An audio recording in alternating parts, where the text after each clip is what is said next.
The simplest diet for fighting belly fat: cutting calories. The most straightforward way that anyone can fight belly fat is to simply eat fewer calories than they burn. This is what is called maintaining a caloric deficit, and it basically means that the body needs to burn fat in order to get the energy it needs. The body is constantly burning energy, not only to allow it to engage in various activities such as walking, jogging, or thinking, but also to allow it to simply stay alive. That is to say, that you need to burn energy for the most fundamental of human bodily functions, such as blinking and breathing. If you are constantly eating, then you are constantly supplying your body with the sugar that it needs. This will remain in the blood until the body is able to use it to power whichever movements are necessary. Failing that, the body will look to stores of glycogen, which is kept in the cells. It's only once both of these energy supplies run short that the body then needs to start looking elsewhere. That is when it starts to burn fat.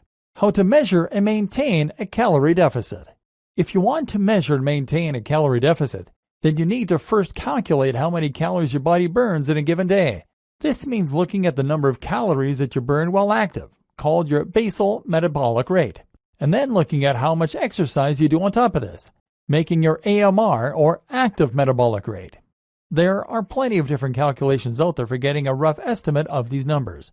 Ultimately, though, it is actually more effective in most cases to try and work this out using a fitness tracker. While calculations can be useful, they don't allow for variations from one day to the next. Most of us will find that our active metabolic rate varies tremendously throughout the week, and this, of course, has a big impact on how much you should be eating. A good fitness tracker will allow you to enter some personal metrics, such as your height, weight, and gender, and will then count your steps and measure other activities throughout the day. A device such as the Fitbit Alta HR, for instance, will not only track steps, but also monitor your heart rate throughout the day, and automatically detect exercises and activities like walks, runs, and sports. Using this data, you can then get a much more accurate picture of how many calories you burn daily. From there, you can start calculating how many calories are going in. Again, there is technology out there to help you do this. MyFitnessPal, for example, is a tool that will let you log the foods you eat by entering the calories and macronutrients manually, or by simply scanning a barcode in order to add them from a huge database. If you scan everything you eat through MyFitnessPal, not forgetting the drinks you consume, including alcoholic beverages, and any smaller snacks throughout the day, then you now have a total number for all the calories you've eaten to measure against the ones you've burned. Now, all you need to do is to plan your day so that the number of calories coming in stays lower than those going out. Let's say that you've burned 2,300 calories, and you've eaten 2,200. You can either stop there, or you can try and do some more exercise in order to burn more calories. Either way, you need to keep the first number higher than the second one. If you can do that, then you will burn fat. It's that simple, and it has to work, because there's no other source of energy for your body to get fuel from. Maintain a constant caloric deficit of around 200 to 300, and you'll slowly lose more and more fat. Remember, slow and steady wins the race. Except, it's not really that simple, is it? For starters, there are the kinds of foods you're eating, the nutrients.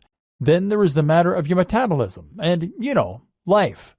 Maintaining a caloric deficit seems simple and flawless on paper, but in practice, it is too simplistic.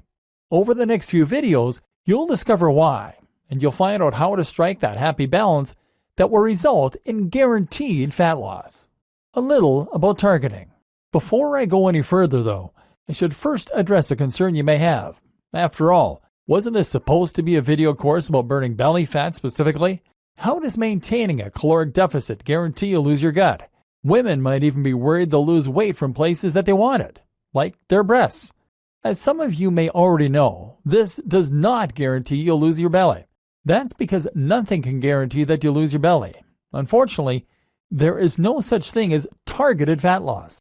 That is to say that you can't choose which part of your body you want to improve the looks of and then conveniently blast fat from there.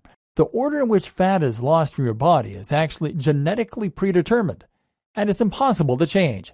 Some people will lose weight from their guts first, and those people are very lucky indeed. Other people might lose it from their arms first. As of right now, science has no way of helping you choose which order things happen for you. So the only way you can burn belly fat is to burn all fat, and then feel safe in the knowledge that it is going to eventually reach your belly. That said, though, We will look at some tips in this video course later on that can help you to make your belly flatter and more toned in other ways.